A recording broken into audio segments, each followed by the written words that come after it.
We have won the Great War. Now we will win the last war.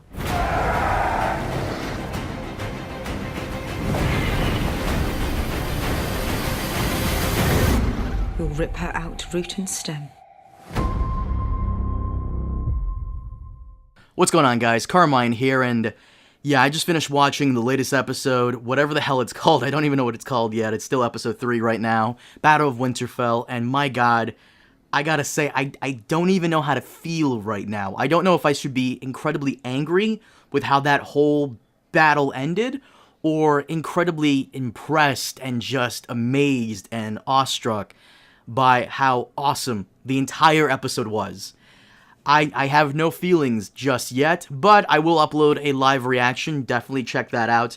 But let's talk about the preview. And the preview really sets the stage for the second half of Season 8, the final season. Let's get into it. Now, the first thing we see is Cersei overlooking her army, the Golden Company, the guys she got over from Essos. Now, the Golden Company, as you probably already know, they're one of the best sellsword companies in all of Essos. And, yeah, she looks pretty satisfied with her stuff. I'm sure Qyburn's little birds have come to him and told him the situation at Winterfell. Somehow everybody probably survived, is what they probably told him. And, yeah, they are destroyed. That battle was a fucking massacre, and holy shit, I'm surprised. First off, I'm surprised anybody survived the courtyard fighting. I know this is supposed to be about the preview, a breakdown for the preview, but I'm just...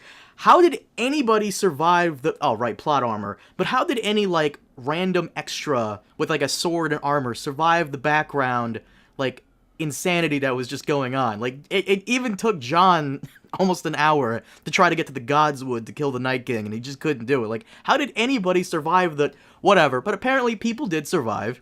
And Cersei is getting ready. She's amassing the Golden Company to go kill everybody. And we can see Euron there. Now, Euron is with her. I don't know if Euron is just there just to see the army, or if they're officially a couple now, or whatever the hell they are. Friends with benefits. Whatever. Next, we get the aftermath of what happened at the Battle of Winterfell, with Dany saying, "We have won the Great War, and now we will win the last one." And I gotta say, I really am gonna be curious as to everyone's reaction to Dany. She pulled her weight here. She really did. I thought Dany was gonna be, flying on Drogon the entire time, taking out people, and, no, she actually really did pull her weight. She did stuff, especially at the end with Jorah.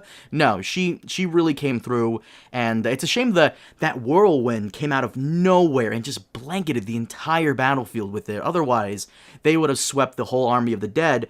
But I do like this whole, like, we will win the last one, because she truly believes that when she takes power and they remove Cersei, this is going to be the last war. She will bring eternal, everlasting peace, and I don't know. I really subscribe to the whole, well, at least in the books, that Dany is becoming kind of like her father, because there are hints that she is becoming a little insane, just a tad bit. She's, repeating things that her brother used to say and stuff like that, and the fact that she's more concerned, or was before this fight, with, succession and ruling and all that stuff. I mean, I don't know, I feel bad for Dany. People did rise up against her, mainly because she brought over the Dothraki with her, and how do you know, like, the Dothraki aren't going around from village to village messing people up? Because I'm sure Quono, who is one of her handlers, who is confirmed dead, by the way, in this battle, Quono, whatever, he's Dany's Dothraki general. I doubt if they were raping and pillaging people, I doubt he would go and tell her.